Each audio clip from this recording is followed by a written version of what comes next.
தருமபுரி மாவட்டம் அரூர் அருகே திரௌபதி அம்மன் கோவில் தேரோட்ட நிகழ்ச்சி வெகு விமர்சையாக நடைபெற்றது. பள்ளி மாணவர்கள் வடம் பிடித்து இழுத்து தொடங்கி வைத்த இந்த தேரோட்ட நிகழ்ச்சியில் திரளான பக்தர்கள் பங்கேற்று சுவாமி தரிசனம் செய்தனர்.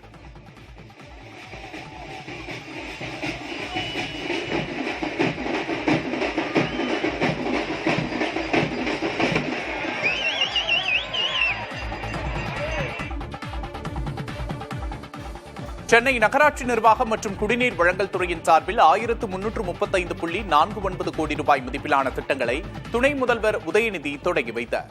ரிப்பன் கட்டிட வளாகத்தில் நடைபெற்ற நிகழ்ச்சியில் புதிய திட்டப்பணிகளுக்கு துணை முதல்வர் அடிக்கல் நாட்டினார். தொடர்ந்து தமிழ்நாடு அரசு பணியாளர் தேர்வாணையத்தின் கீழ் பணிக்கு தேர்வான நபர்களுக்கு பணி நியமன ஆணைகளை வழங்கினார்.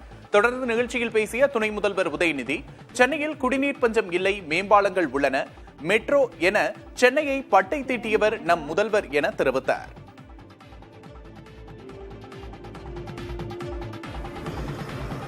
சென்னையை அடுத்த ஆவடி வெள்ளானூரில் உள்ள தனியார் ஆடை தயாரிப்பு தொழிற்சாலையை தாம்பரத்திற்கு இடமாற்றம் செய்வதற்கு எதிர்ப்பு தெரிவித்து பெண் தொழிலாளர்கள் 4வது நாளாக உள்ளிருப்பு போராட்டத்தில் ஈடுபட்டுள்ளனர்.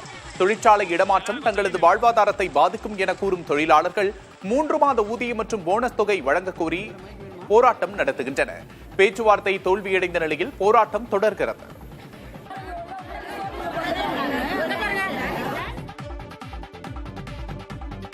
மதுரை மாவட்டத்தில் எம்சான் மற்றும் ஜல்லி விற்பனை நிலையம் அமைக்க இனி மாவட்ட நிர்வாகத்திடம் கட்டாயம் அனுமதி பெற வேண்டும் என ஆட்சியர் சங்கீதா அறிவித்துள்ளார்.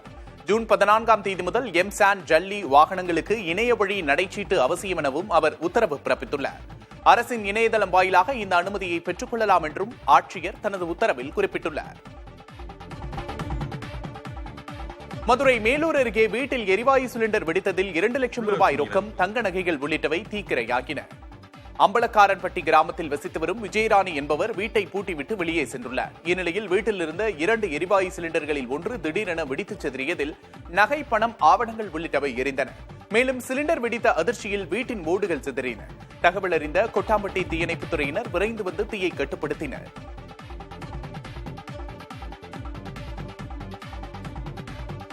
விருதுநகரில் தனியார் நிறுவன ஊழியர் மீது கொலைவெறி தாக்குதல் நடத்திய 3 பேரை காவல்துறையினர் கைது செய்தனர்.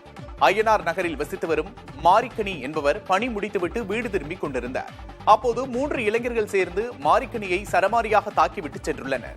இது தொடர்பான சிசிடிவி காட்சிகள் வெளியான நிலையில் 3 பேரையும் காவல்துறையினர் கைது செய்து விசாரித்து வருகின்றனர். கிருஷ்ணகிரியில் அரசு பணிக்கு விண்ணப்பிக்கும் போது முன்னாள் ராணுவ வீரர் மற்றும் மாற்றுத்திறனாளி என போலி சான்றிதழ்களை சமர்ப்பித்து மோசடி செய்த நபரை காவல்துறையினர் கைது செய்தனர். நேர்காணலுக்கு பின்பு சான்றிதழ்கள் போலி என தெரியவந்ததால் ஹரிகரன் என்பவர் கைது செய்யப்பட்டார். விசாரணையில் போலி சான்றிதழ்களை ராஜேந்திரன் என்பவர் தயாரித்து கொடுத்தது வெளிச்சத்திற்கு வந்தது. ராஜேந்திரனின் வீட்டில் நடத்திய சோதனையில் போலி சான்றிதழ்கள் தயாரிக்கும் உபகரணங்கள் பறிமுதல் செய்யப்பட்டன. கடந்த 2000ஆம் ஆண்டிலேயே போலி சான்றிதழ் மூலம் ஆசிரியர் பணிக்கு சேர்ந்து பணி நீக்கம் செய்யப்பட்டவர் ராஜேந்திரன் என்பவரும் அவரின் மீது ஏற்கனவே 4 வழக்குகள் நிலுவையில் உள்ளதும் தெரியவந்துள்ளது. இதனையடுத்து ராஜேந்திரனும் கைது செய்யப்பட்டு சிறையில் அடைக்கப்பட்டார். சில தினங்களுக்கு முன்பு உயிரிழந்த திருப்பூர் தெற்கு தொகுதியின் முன்னாள் சட்டமன்ற உறுப்பினர் குணசேகரன் இல்லத்திற்கு சென்ற அதிமுக பொதுச் செயலாளர் எடப்பாடி பழனிசாமி அக்குடும்பத்துக்கு ஆறுதல் கூறினார். எடப்பாடி பழனிசாமி, முன்னாள் அமைச்சர்கள், சட்டமன்ற உறுப்பினர்கள் உள்ளிட்டோர் அனைவரும் குணசேகரன் உருவப்படத்துக்கு மலர் தூவி அஞ்சலி செலுத்தினர்.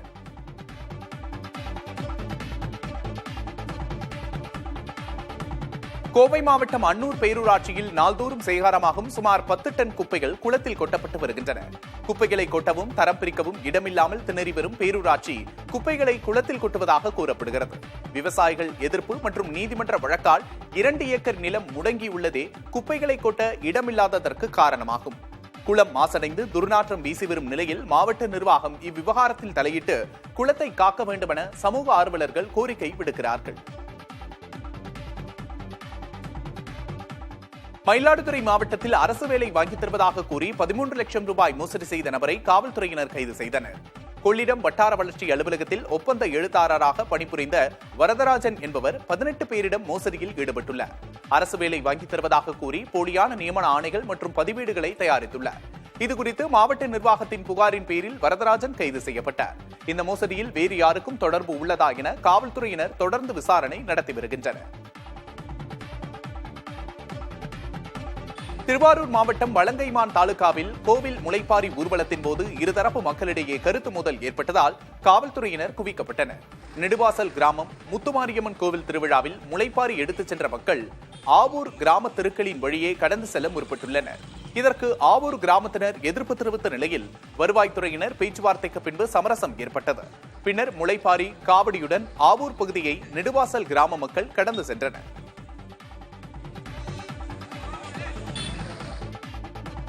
தேனி மாவட்டம் ஆண்டிப்பட்டி அருகே உள்ள மலையடிவார பகுதிகளில் காட்டு யானைகள் தென்னை மரங்களை தொடர்ந்து சேதப்படுத்தி வருகின்றன. கடந்த 2 ஆண்டுகளாக இந்த பிரச்சனை அதிகரித்து வருவதால் விவசாயிகள் பெரும் நஷ்டத்தை சந்தித்து வருவதாக கூறுகின்றனர்.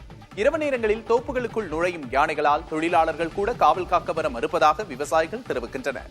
தங்கள் விளைநிலங்களுக்கும் உயிருக்கும் பாதுகாப்பு அளிக்கும் வகையில் சூரிய ஒளி மின்வேலி அமைத்து தர வேண்டும் என கோரிக்கை விடுத்துள்ளனர். இதுகுறித்து வனத்துறை அதிகாரிகள் ஆய்வு செய்து நடவடிக்கை எடுக்கப்படும் என தெரிவித்துள்ளனர். நெல்லை மாவட்டம் பாளையங்கோட்டையைச் சேர்ந்த ரமேஷ் என்கிற இசைவேந்தன் தான் இசையமைத்த பாடல்களை தன் அனுமதியின்றி பயன்படுத்தக்கூடாது என நாம் தமிழர் கட்சியின் ஒருங்கிணைப்பாளர் சீமான் மீது நெல்லை காவல் ஆணையர் அலுவலகத்தில் புகார் அளித்துள்ளார். பிரபாகரனை மையப்படுத்தி தான் எழுதிய பாடல்களை சீமான் பயன்படுத்துவது மன உளைச்சலை ஏற்படுத்துவதாகவும் தனக்கு ராயல்டி எதுவும் வழங்கப்படவில்லை என்றும் அவர் குற்றம் சாட்டியுள்ளார்.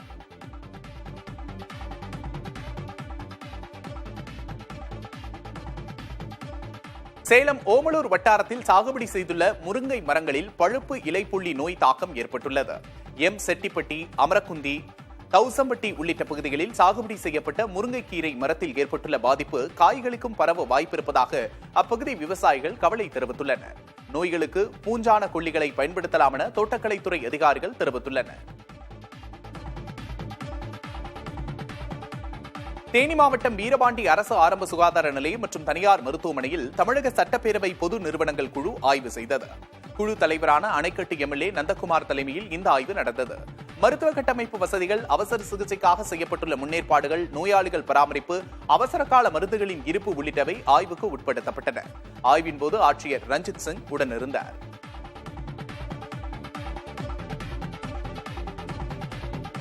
வேலூர் மாவட்டம் அணைக்கட்டை அடுத்த ஊசூரில் பள்ளி உரிமையாளர்களுக்கும் இடத்தின் உரிமையாளர்களுக்கும் இடையேயான பிரச்சனையால் சிபிஎஸ்இ தனியார் பள்ளி மூடப்பட்டுள்ளது.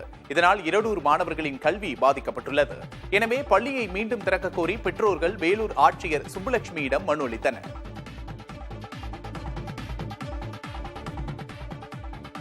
சென்னையில் நகைப்பறிப்பில் ஈடுபட்ட கணவன் மனைவி கைது செய்யப்பட்டனர். பழவந்தாங்கல் பூங்கா பகுதியில் கடந்த 7ஆம் தேதி பவானி என்ற பெண்ணிடம் இருசக்கர வாகனத்தில் இருவர் நகையை பறித்துச் சென்றனர். இதுகுறித்த புகாரின் பேரில் காவல்துறையினர் விசாரணை மேற்கொண்டு நகைப்பறிப்பில் ஈடுபட்டதாக பம்மல் பகுதியைச் சேர்ந்த அந்தோணிராஜ், அவரது மனைவி மரிய சுமித்ரா ஆகியோரை கைது செய்தனர். கடன் பிரச்சனையால் இருவரும் நகைப்பறிப்பில் ஈடுபட்டது விசாரணையில் தெரியவந்துள்ளது.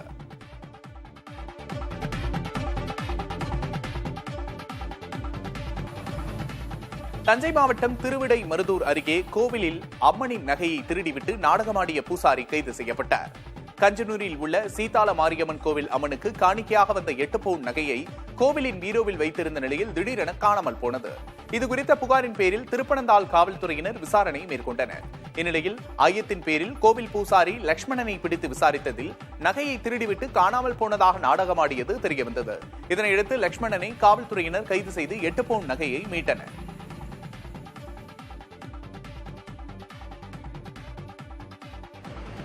கோவையில் வாகனம் இயக்குவதற்கான கற்றல் உரிமம் பதிவை மட்டும் வைத்துக் கொண்டு ஆம்புலன்ஸை இயக்கி உயிரிழப்பை ஏற்படுத்திய இளைஞரை காவல்துறையினர் கைது செய்தனர். கடந்த 2 தினங்களுக்கு முன்பு கவுண்டம்பாளையம் பகுதியைச் சேர்ந்த நீலாவதி என்பவரின் மீது ஆம்புலன்ஸ் மோதிய நிலையில் படுகாயமடைந்த அவர் உயிரிழந்தார். இதனையடுத்து தனியார் ஆம்புலன்ஸ் ஓட்டுநர் மதனை கைது செய்த காவல்துறையினர் அவர் பயிற்றுநர் மற்றும் ஓட்டுநர் உரிமமின்றி வாகனத்தை இயக்கியதை கண்டறிந்தனர். இதனையடுத்து அவர் கோவை மத்திய சிறையில் அடைக்கப்பட்டார்.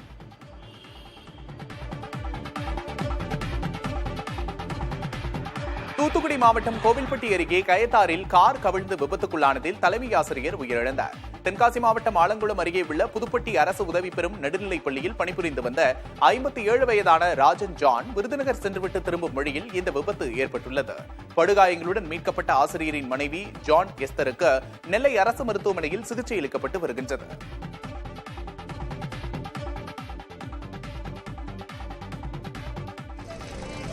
புதுச்சேரி தேங்காய்த்திட்டு மீன்பிடி துறைமுகத்தில் சாகர் சங்கரம் என்ற பாய்மர படகு கப்பல் சாகச பயணத்தை அம்மாநில முதல்வர் ரங்கசாமி கொடியசைத்து தொடங்கி வைத்தார்.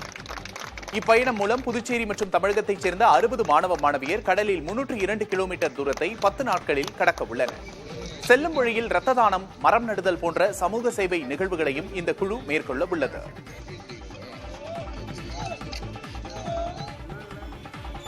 தென்காசியில் ஒரே நாளில் 2 பள்ளி வாகனங்கள் விபத்துக்குள்ளாகியுள்ளன. காலையில் மினி லாரி மீது பள்ளி வாகனம் மோதியதில் 7 குழந்தைகள் காயமடைந்த நிலையில் மாலையில் குத்துக்கால் வலசை பகுதியில் பள்ளி வாகனம் மோதி ஒரு பெண் காயமடைந்தார். விபத்து ஏற்படுத்திய ஓட்டுநர் தப்பியோடியதை அடுத்து திருமங்கலம் கொல்லம் தேசிய நெடுஞ்சாலையில் போக்குவரத்து பாதிக்கப்பட்டது. சென்னை எழும்பூர் ரயில் நிலையத்தின் உட்பகுதியில் மேம்பாட்டு பணி நடக்க உள்ளதால் தென் மாவட்ட ரயில்களின் சேவையில் மாற்றம் செய்யப்பட்டுள்ளது. அதன்படி வருகின்ற 20ஆம் தேதியிலிருந்து ஆகஸ்ட் 18ஆம் தேதி வரை ரயில் சேவையில் மாற்றம் செய்து தெற்கு ரயில்வே அறிவித்துள்ளது.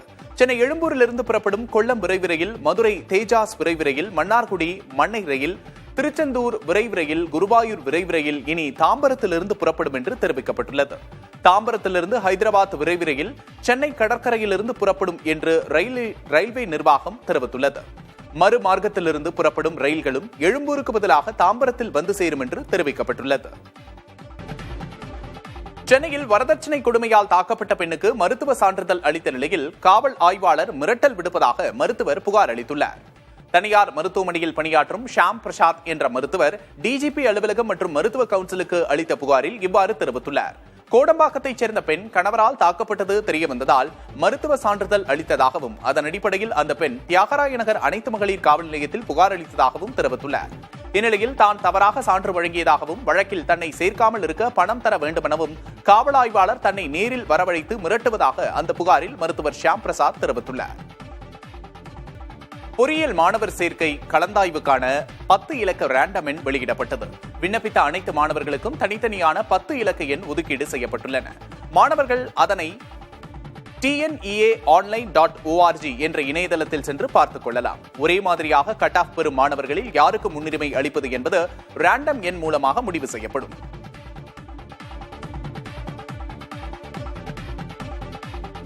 வயதின் அடிப்படையில் புதிய திரைப்பட சான்றிதழ்களை அறிமுகம் செய்துள்ளது மத்திய அரசு.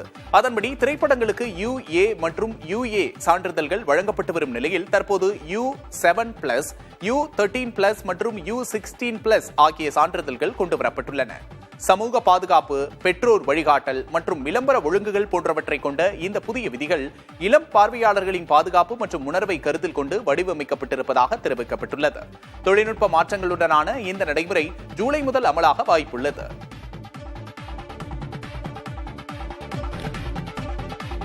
திமுக கைப்பற்றிய திரையரங்குகள் காரணமாக நல்ல திரைப்படங்களுக்கு இடமில்லை என்று மத்திய இணையமைச்சர் எல் முருகன் குற்றம் சாட்டியுள்ளார்.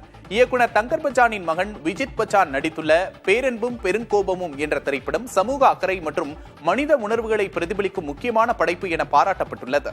சென்னை நுங்கம்பாக்கத்தில் நடைபெற்ற சிறப்பு திரையிடலில் மத்திய இணையமைச்சர் எல் முருகன் மற்றும் முன்னாள் ஆளுநர் தமிழிசை சவுந்தரராஜன் ஆகியோர் கலந்து கொண்டு திரைப்படத்தை பார்த்தனர். பின்னர் செய்தியாளர்களிடம் பேசிய எல் முருகன் திமுகவின் நிறுவனங்கள் திரையரங்குகளை முழுமையாக கைப்பற்றியுள்ளன என்று கூறினார்.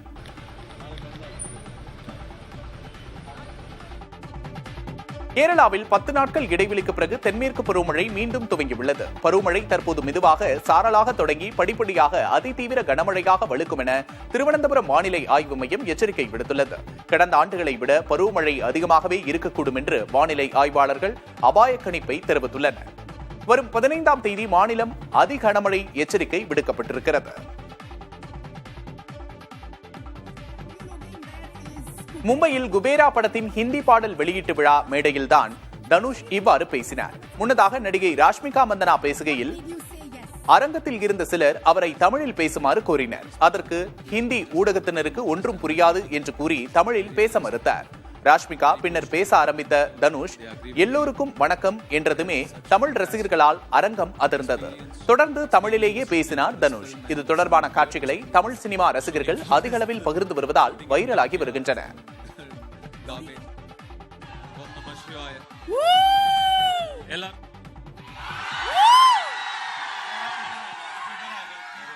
Good afternoon everybody. ரொம்ப சந்தோஷம், உங்களெல்லாம் பார்த்ததுல எனக்கு ரொம்ப சந்தோஷம். எனக்காக இங்க வந்திருக்கீங்க. எப்படி நன்றி சொல்றேனே தெரியல. ரொம்ப நன்றி, வந்ததுக்கு ரொம்ப நன்றி. ராமர் என்பது ஒரு தொன்மம், அதற்கு அறிவியல் ஆதாரங்கள் இல்லை என கவிஞர் வைரமுத்து தெரிவித்துள்ளார். சில தரவுகள் அறிவியலுக்கு அப்பாற்பட்டவை என தனது எக்ஸ் வலைதளத்தில் பதிவிட்டுள்ள அவர், சில தரவுகள் நம்பிக்கையின் பால் பட்டது எனவும் குறிப்பிட்டுள்ளார். கீழடியின் தொன்மைக்கான கரிமச் சோதனைகள் அமெரிக்காவின் புளோரிடாவில் உள்ள நடுநிலையான சோதனைச்சாலையில் சோதித்து முடிவுகள் அறியப்பட்டதாகவும் அவர் தெரிவித்துள்ளார். கீழடி தொன்மையை மெய்ப்பிக்க அறிவியல் தரவுகள் தேவை என சொல்லி தமிழர் பெருமைகளை தள்ளி வைக்க முயல்வதாகவும் தமிழர்களின் நெஞ்சம் கொதிநிலையில் இருப்பதாகவும் வைரமுத்து பதிவிட்டுள்ளார்.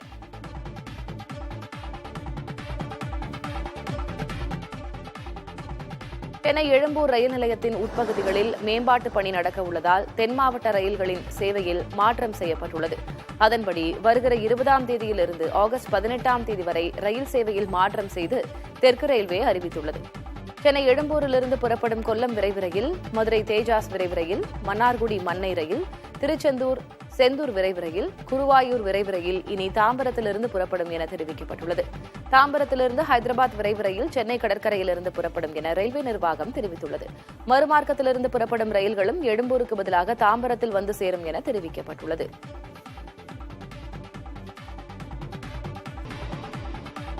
இந்திய வரலாற்றிலேயே மிக அதிகபட்ச மின்சார நுகர்வு கடந்த 9ஆம் தேதி இருந்ததாக மத்திய அமைச்சர் மனோகர்லால் கட்டர் தெரிவித்துள்ளார்.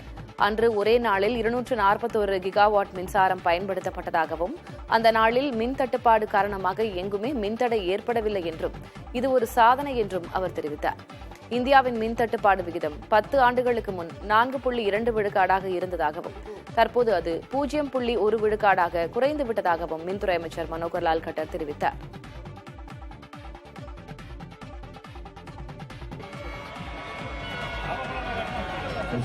டிஎன்பிஎல் போட்டிகள் நடைபெற்ற மைதானத்தில் தமிழக வெற்றிக் கழகத்தின் கொடியை அசைத்து ஆரவாரம் செய்ததால் சலசலப்பு ஏற்பட்டது. கோவையில் நடைபெற்ற டிஎன்பிஎல் போட்டியில் அரசியல் கட்சிகளின் கொடிகளை மைதானத்திற்குள் கொண்டுவர தடை விதிக்கப்பட்டிருந்த போதிலும் ஒரு ரசிகர் தமிழக வெற்றிக் கழகத்தின் கொடியை அசைத்து ஆரவாரம் செய்தார். இதை பார்த்த மற்ற ரசிகர்கள் கோஷமிட்டதால் சிறிது சலசலப்பு ஏற்பட்டது. உடனடியாக பாதுகாப்பு பணியில் இருந்த ஊழியர்கள் கொடியை பறிமுதல் செய்து சம்பந்தப்பட்ட நபருக்கு எச்சரிக்கை விடுத்தனர்.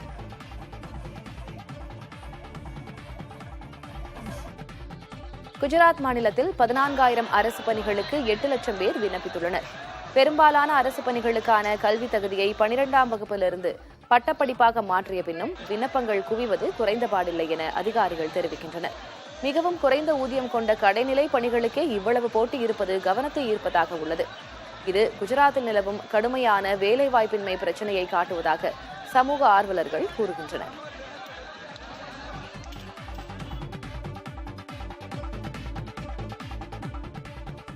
வங்கதேசத்தின் சிராஜ்கஞ்ச் மாவட்டத்தில் உள்ள கவிஞரும் இந்தியாவின் தேசிய கீதத்தை எழுதியவருமான ரவீந்திரநாத் தாகூரின் பூர்வீக இல்லம் கும்பல் தாக்குதலுக்குள்ளானது. இதுகுறித்து விசாரணை நடத்த வங்கதேச இடைக்கால அரசு 3 நபர் கொண்ட விசாரணை குழுவை அமைத்துள்ளது. சில நாட்களுக்கு முன்பு தாகூரின் பூர்வீக இல்லத்தை பார்வையிடச் சென்ற நபருக்கும் அங்கு பணியாற்றியவரும் ஊழியருக்கும் இடையில் வாகன நிறுத்தம் கட்டணம் தொடர்பாக மோதல் ஏற்பட்டது.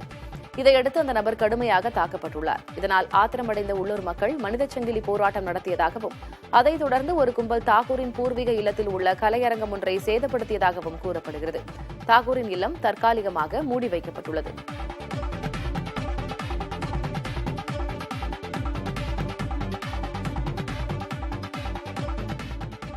முன்னாள் மத்திய அமைச்சர் ராஜேஷ் பைலட்டின் 25வது நினைவு தின அஞ்சலி கூட்டத்தில் அவரது மகன் சச்சின் பைலட் மற்றும் ராஜஸ்தான் முன்னாள் முதல்வர் அசோக் கெலாட் நீண்ட நாட்களுக்கு பிறகு ஒன்றாக கலந்து கொண்டனர். இதன் மூலம் அவர்கள் இருவருக்கும் இடையே 10 ஆண்டுகளுக்கு மேலாக நிலவி வந்த மோதல் முடிவுக்கு வந்திருப்பதாக கருதப்படுகிறது. கெலாட் முதல்வராக இருக்கும்போது தனக்கு உரிய முக்கியத்துவம் அளிக்கப்படவில்லை என்று போர்க்கொடி உயர்த்திய பைலட் தனக்கு ஆதரவான எம்எல்ஏக்களோடு கட்சியை விட்டு வெளியேறி ஆட்சியை கவிழ்த்து விடுவார் என்று எதிர்பார்க்கப்பட்டது. காங்கிரஸ் தலைமையின் தலையீட்டால் அந்த பிரச்சினைக்கு முற்றுப்புள்ளி வைக்கப்பட்டது. அதற்கு பிறகு சச்சின் பைலட் கட்சி தலைமைக்கு முற்றிலும் கட்டுப்பட்டவராகவே செயல்பட்டு வருகிறார். 2023 ராஜஸ்தான் சட்டமன்ற தேர்தலில் காங்கிரஸ் ஆட்சியை பறிகொடுத்தது. இந்நிலையில் கெலாட்டும் பைலட்டும் ஒரே நிகழ்ச்சியில் கலந்து கொண்டிருப்பது ராஜஸ்தான் காங்கிரஸ் தொண்டர்களுக்கு உற்சாகம் அளித்துள்ளது. இதுகுறித்து கேள்வி எழுப்பிய ஊடகத்தினரிடம் நானும் பைலட்டும் எப்போது பிரிந்தோம், நாங்கள் ஒருபோதும் ஒருவரை விட்டு ஒருவர் விலகியது இல்லை என்று கெலாட் கூறியதை தொண்டர்கள் ஆரவாரத்துடன் வரவேற்றனர்.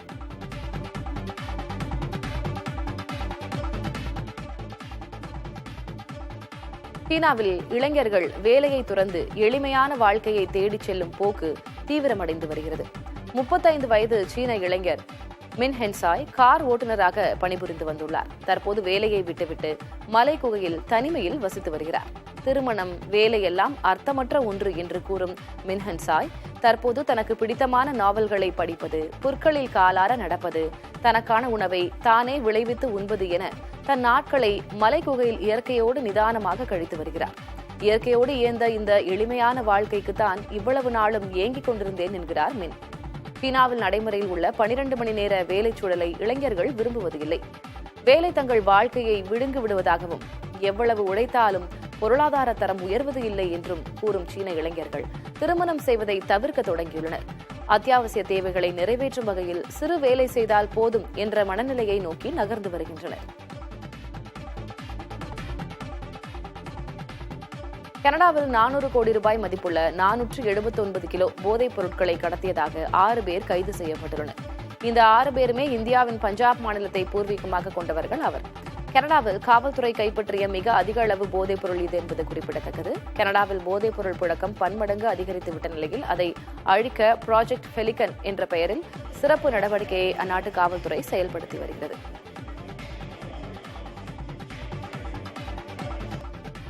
விவசாய பூமியான தஞ்சையில் சாகுபடிக்கு போதிய தண்ணீர் கிடைக்காததால் வேறு தொழில் செய்யும் சூழலுக்கு தள்ளப்பட்டுள்ளதாக விவசாயிகள் தெரிவிக்கிறார்கள்.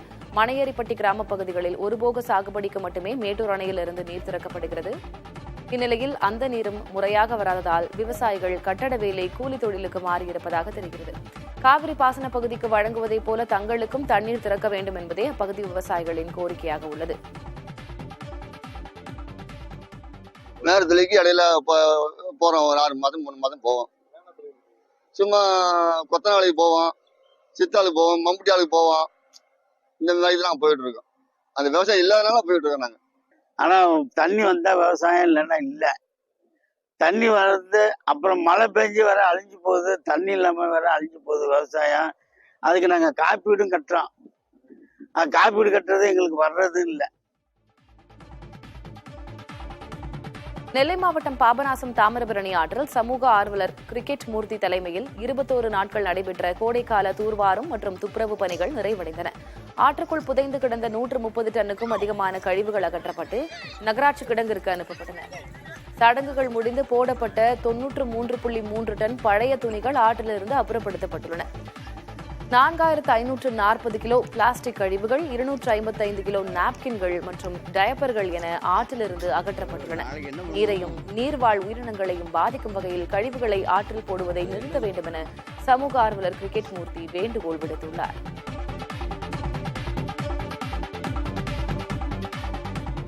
சென்னை கோயம்பேடு சந்தையில் வரத்து அதிகரிப்பால் கேரட், பீன்ஸ் விலை தொடர்ந்து குறைந்து வருகிறது.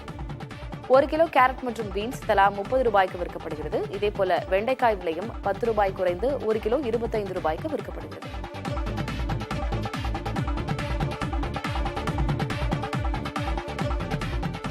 திருவண்ணாமலை மாவட்டம் வந்தவாசி அருகே 20 பவுன் நகை கொள்ளை போன வழக்கில் 2 கைது செய்யப்பட்டனர்.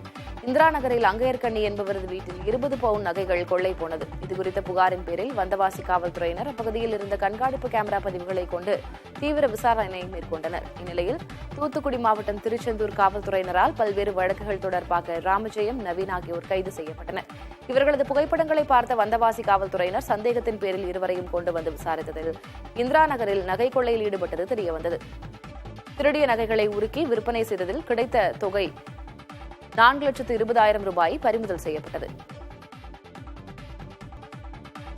கடந்த 2 நாட்களில் மட்டும் தங்கத்தின் விலை 1,240 ரூபாய் உயர்ந்துள்ளதால் வாடிக்கையாளர்கள் அதிர்ச்சி அடைந்துள்ளனர். ஜூன் மாத தொடக்கம் முதலே தங்கம் விலை தொடர்ந்து உயர்ந்து வருகிறது. குறிப்பாக நேற்று சவரனுக்கு 600 ரூபாய் அதிகரித்த நிலையில் இன்று மீண்டும் 640 ரூபாய் விலை உயர்ந்துள்ளது.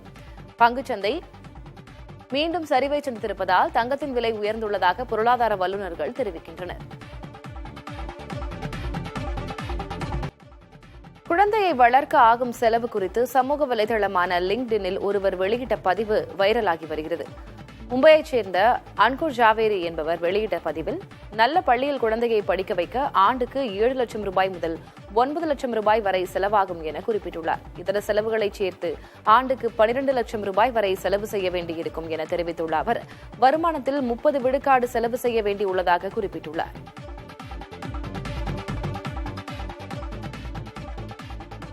கர்நாடகா, ஆந்திரா, ஜார்க்கண்ட் ஆகிய மாநிலங்களில் புதிய ரயில் திட்டங்களை கொண்டு வருவதற்காக 6405 கோடி ரூபாயை மத்திய அரசு ஒதுக்கீடு செய்துள்ளது. டெல்லியில் பிரதமர் நரேந்திர மோடி தலைமையில் நடைபெற்ற பொருளாதார விவகாரங்களுக்கான அமைச்சரவை குழு கூட்டத்தில் இந்த திட்டங்களுக்கு ஒப்புதல் அளிக்கப்பட்டுள்ளது.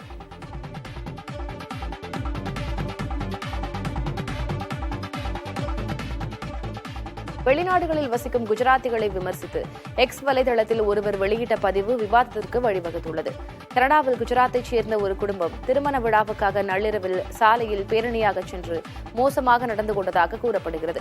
இதை வைத்து எக்ஸ் வலைதளத்தில் ஸ்ரீராம் என்பவர் வெளியிட்ட பதிவில், பெரும்பான்மையாக கனடாவில் வசிக்கும் குஜராத்திகளால் தான் இதுபோன்ற பிரச்சினை ஏற்படுவதாகவும், தென்னிந்திய மக்களால் இத்தகைய பிரச்சினைகள் நடப்பது மிகவும் அரிது என்றும் கூறினார். அவரின் இந்த பதிவால் எக்ஸ் வலைதளத்தில் காரசார விவாதங்கள் நடைபெற்றன.